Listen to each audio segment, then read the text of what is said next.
Beginning with this new chapter, we are going to study a new group of people. They are called the ancestors of our faith.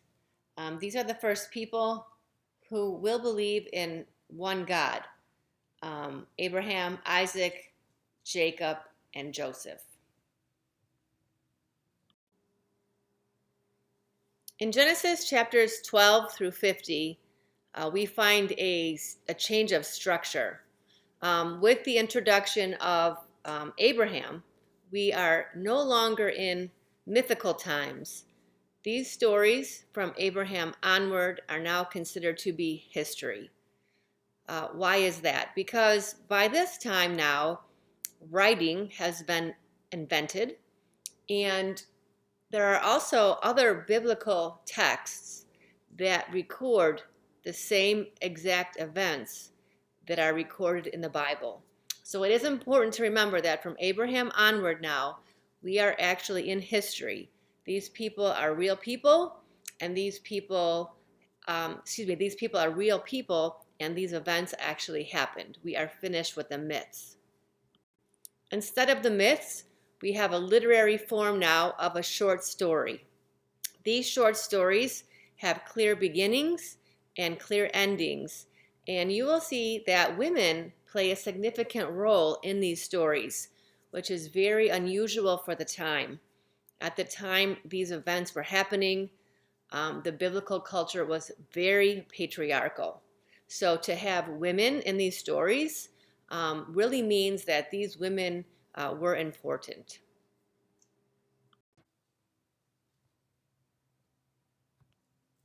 I'd like to introduce you to two new words. The first word is a patriarch. Who is a patriarch? A patriarch is usually the male head of a family. And a matriarch. Who is a matriarch? A matriarch is a female head of a family. So patriarch, pa, think of male head of the family. Matriarch, ma, think of a female head of the family. And when I use the word family, I mean that these are the people who first believed in one God. They are the males and the females who are the heads of our spiritual family. The patriarchs are Abram. He was married to Sarai. His son is named Isaac. Isaac was married to Rebekah. Jacob is the son of Isaac. Jacob is married to Rachel. And then there's Joseph. This is not Joseph, Jesus' dad. This is Joseph, who had the coat of many colors. He was married to an Egyptian woman. She is not counted as a matriarch because as an Egyptian person, they believed in their own Egyptian gods.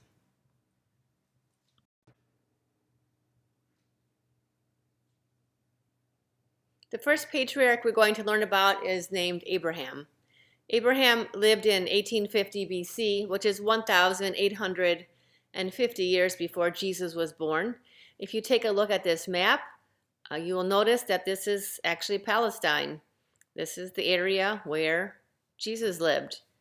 You can see Galilee, Samaria, Judea. At the time, though, in the Old Testament, this was considered to be the Near East. Abraham was polytheistic. Here's a new vocabulary word for us.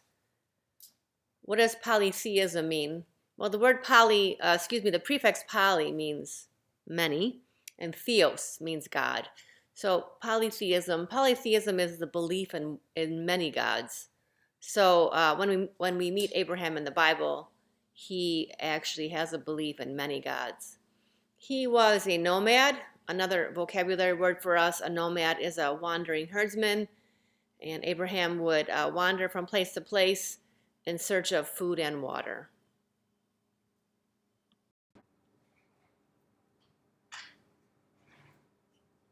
In Genesis chapter 12, verse 4, we read about Abram's call. So Abraham heard God's call. We don't know how he heard the call. Perhaps it was during prayer or when he was outside in nature. But some way, somehow, he heard the voice of God calling to him. And God asked him to move to Canaan. So if you look at this map, Abram lived in Ur, and as a nomad, he traveled to Haran up north. And it was in Haran that Abram heard God's call, and God asked him to move to the land of Canaan. And Abraham was very faithful. He heard God's call, he believed, he obeyed, and he traveled to Canaan.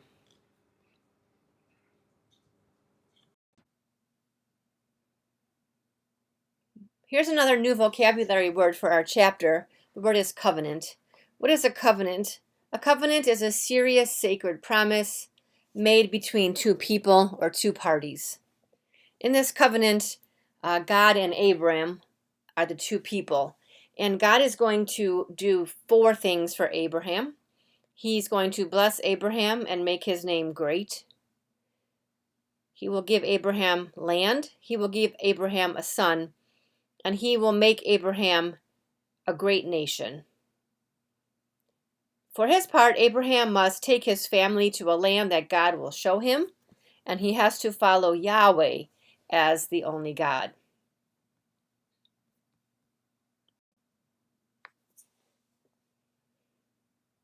This change from polytheism to monotheism would have been a gradual change.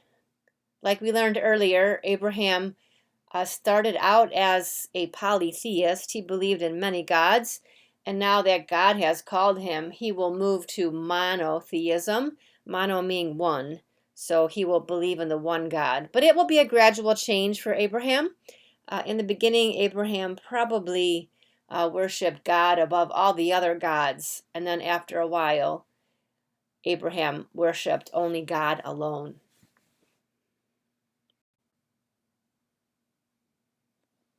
At one point during the story, Genesis chapter 15, verse 5 says, God took Abraham outside and said, look up at the heavens and count the stars, if indeed you can count them. Then God said to Abraham, so shall your offspring be. So God promised Abraham that his descendants will be as numerous as the stars. And these descendants will become the Jewish people. In the Bible, covenants are always marked by a sign or a symbol. If you remember the story of Noah's Ark, God promised to never again destroy the earth with a flood. And the sign of that covenant was a rainbow. Now in this story, we have another covenant between God and Abram. And the sign of this covenant is circumcision. What is circumcision? Circumcision is the removal of the foreskin of the penis. And it's going to mark Abraham and his descendants as belonging to God. So God asks Abraham to circumcise himself and all the males. Now, this might seem an odd sign for a covenant, but if we think about it, the covenant involves offspring and descendants. Remember, God promised that he would give Abram a son, and he also promised Abram that his descendants would be numerous as the stars. So the reason that the sign of the covenant is a mark on the male genitals is because this covenant deals with offspring and descendants.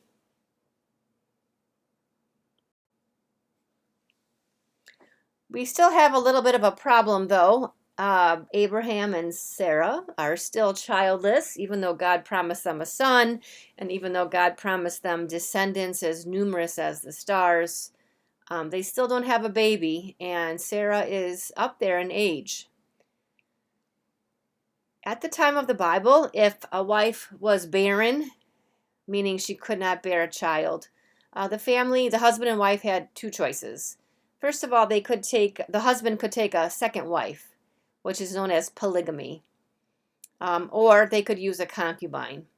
In the story, Abraham and Sarah used a concubine. Her name was Hagar.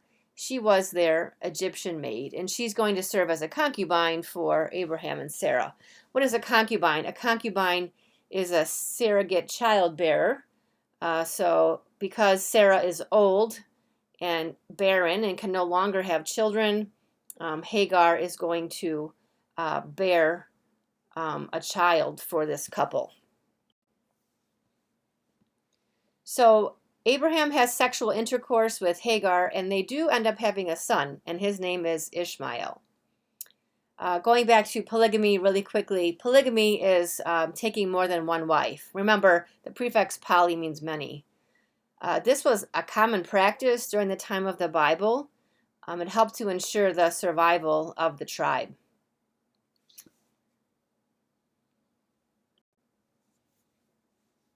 Now remember that Abraham and Sarah are now people of God. They believe in the one God. And to reflect their new status as God's people, their names are changed. So up until this point in the story, if we read in the Bible, we will see that Abraham's name actually started off as Abram. But now his name is going to change to Abraham.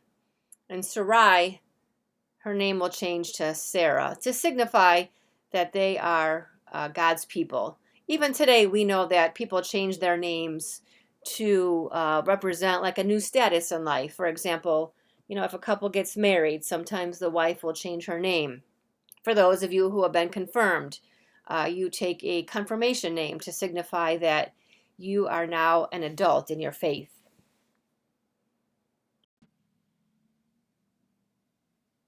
In the Bible, we read about a story called Abraham's Three Visitors. What happens here is Abraham and Sarah are living in a tent, and they have three visitors appear to them looking for food and water. And actually, in reality, these three visitors are three angels or three messengers of God. But they look to Abraham and Sarah just like, regular people. And during the time of their visit, these three people, aka angels or messengers from God, they tell Abraham and Sarah that in 1 year they will pass by this way again. And by that time, Abraham and Sarah will have a son, that Sarah will be able to bear a child. When Sarah hears this news, she starts to laugh. She laughs because she thinks these visitors are crazy. She's too old to have a son and she's barren. So she starts laughing. But just like the visitors said, in 9 months' time, Abraham and Sarah, they have a son. And Sarah names him Isaac because in Hebrew, the name Isaac means laughter. And that's what Sarah did. She laughed when she heard that she would bear a son in her old age. It's interesting to note that in the Bible, miraculous birth stories mean that the person being born will be someone important. So Isaac does have a miraculous birth story, and as we're going to see, he turns out to be an important person in the Bible. Think of the story of Jesus from last semester. Jesus' birth story was indeed miraculous, and Jesus was someone who was very important. What happens next in the story is actually not very pretty. As you can imagine, there's a lot of friction in the house between Sarah and Hagar and their two children. And so Sarah convinces Abraham to kick Hagar and Ishmael out and banish them into the desert. Abraham does this. He gives Ishmael and Hagar some water and some bread, and he kicks them out of the tent and banishes them into the desert to fend for themselves. God takes care of both of them. God tells Hagar that her son Ishmael will become the father of a great nation as well. So even though Abraham and Sarah were actually pretty cruel to Hagar and Ishmael, God takes care of them. When Ishmael grows up, he becomes the father of the Arab people. And today, Muslims who believe in the religion of Islam, they believe in God, and they consider Abraham to be their father of faith through Abraham's son Ishmael.